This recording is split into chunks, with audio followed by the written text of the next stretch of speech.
Welcome to Meganet TV burning topic.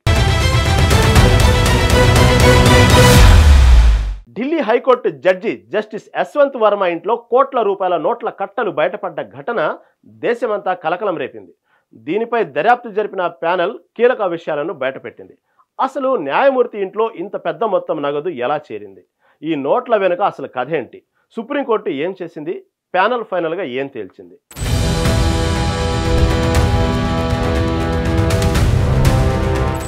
Justice Yashwant Varma నోట్ల కట్టల case దేశవ్యాప్తంగా సంచలనం రేపింది.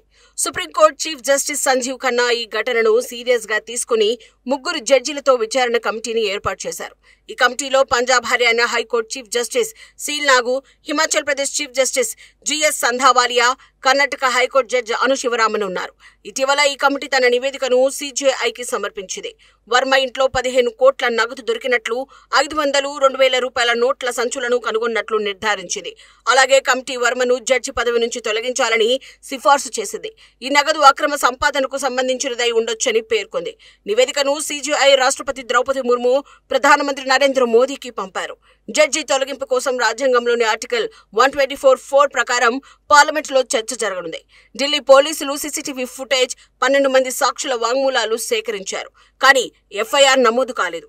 కాంగ్రెస్ ఎంపీ జయరాం రమేష్ రాజ్యసభలో ఈ అంశాన్ని లేవనెత్తగా ఉపరాష్ట్రపతి జగదీప్ ధన్ఖడ్ చర్చకు అనుమతించారు. బార్ కౌన్సిల్ ఆఫ్ ఇండియా ఈ సంఘటనను ఖండిస్తూ న్యాయ వ్యవస్థలో సంస్కరణలు అవసరమని పేర్కొంది.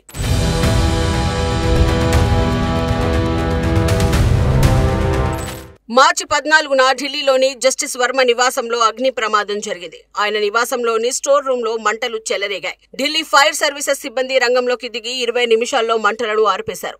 ఈ store room CRPF guard room కు ఆనుకుని బయట వ్యక్తులకు అందుబాటులో ఉండేది. అక్కడే వారికి నమ్మలేని షాకింగ్ దృశ్యం కనిపించింది. ఫైర్ బ్రిగేడ్ అధికారి విచారణలో 4 సంచుల్లో 15 కోట్ల నోట్లు దొరికినట్లు పేర్కొన్నారు.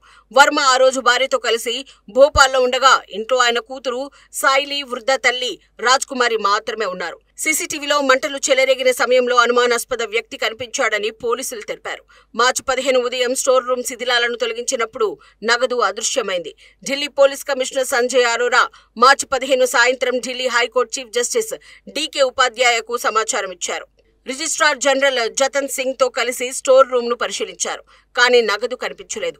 సుప్రీంకోర్టు ఈ ఘటనను పారదర్శకంగా వెల్లడించేందుకు ఫైర్ సర్వీసెస్ నివేదిక, వీడియో, ఫోటోలను తన వెబ్సైట్ లో పబ్లిష్ చేసింది. వర్మ ఈ నగదు తమది కాదని, స్టోర్ రూమ్ కు బయట వ్యక్తులు రాగలరని ఎవరో కుట్ర చేశారని ఆరోపించారు. కమిటీ 30 మంది సిబ్బంది, సమీప గార్డ్ల వాంగ్మూలాలను సేకరించి నగదు జస్టిస్ వర్మదే అని తేల్చింది.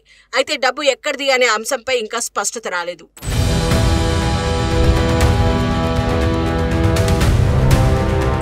జస్టిస్ యశ్వంత్ వర్మపై గతంలో 2018లో సింబావోలి షుగర్ మిల్ కుంభకోణంలో ఆరోపణలు ఎదురయ్యాయి. ఆయన అప్పట్లో ఆ కంపెనీ నాన్ ఎగ్జిక్యూటివ్ డైరెక్టర్ గా ఉన్నారు. ఓరియంటల్ బ్యాంక్ ఆఫ్ కామర్స్ ఫిర్యాదు మేరకు సిబిఐ 97 కోట్ల 85 లక్షల రుణ మోసం కేసులో వర్మతో సహా 12 మందిపై ఎఫ్ఐఆర్ నమోదు చేసింది. వర్మ ఈ ఆరోపణలు ఖండించి తాను కేవలం నామమాత్ర డైరెక్టర్ గా ఉన్నానని, ఆర్థిక నిర్ణయాల్లో పాల్గొనలేదని వాదించారు. 2024లో సుప్రీంకోర్టు ఈ కేసును మూసివేసింది. వర్మకు క్లీన్ చీట్ ఇచ్చింది. 2016లో వర్మ అలహాబాద్ హైకోర్టు జడ్జిగా నియమితులై 2023లో ఢిల్లీ హైకోర్టుకు బదిలీ అయ్యారు.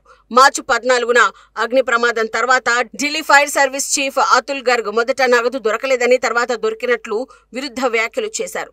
ఈ విషయం మీడియాలో లీక్ అవడంతో జాతీయ స్థాయిలో చర్చకు దారితీసింది. సిజేఐ సంజీవ్ ఖన్నా మార్చి 16న వర్మకు కొత్త కేసులు ఇవ్వొద్దని, ఏప్రిల్ 1న వర్మను అలహాబాద్ హైకోర్టుకు తిరిగి బదిలీ చేయాలని ఆదేశించారు. ఢిల్లీ హైకోర్టు బార్ అసోసియేషన్ ఈ ఘటనను ఖండిస్తూ విచారణ వేగవంతం చేయాలని డిమాండ్ చేసింది.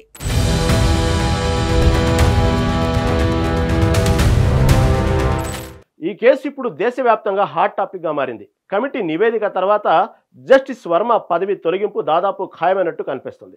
రాజ్యసభలో ఈ అంశంపై చర్చకు ఉపరాష్ట్రపతి అనుమతించారు. త్వరలో రాజ్యాంగ ప్రక్రియ మొదలవుతుంది. ఢిల్లీ పోలీసులు నగదు ఎక్కడిది అనే అంశం గురించి దర్యాప్తు చేస్తున్నారు. స్టోర్ రూమ్ కు రాగలిగిన 10 మంది అనుమానితులను విచారిస్తున్నారు. సీసీటీవీలో కనిపించిన అనుమానాస్పద వ్యక్తి గురించి ఆరా తీస్తున్నారు. అయితే జస్టిస్ వర్మ లాయర్ రాజీవ్ శుక్లా ఈ కేసు కుట్ర అని, వర్మను రాజకీయంగా టార్గెట్ చేశారని వాదిస్తున్నారు. మరోవైపు ఈ కేసుతో న్యాయ వ్యవస్థపై ప్రజల విశ్వాసం దెబ్బతినే ప్రమాదం ఉందని నిపుణులు హెచ్చరిస్తున్నారు.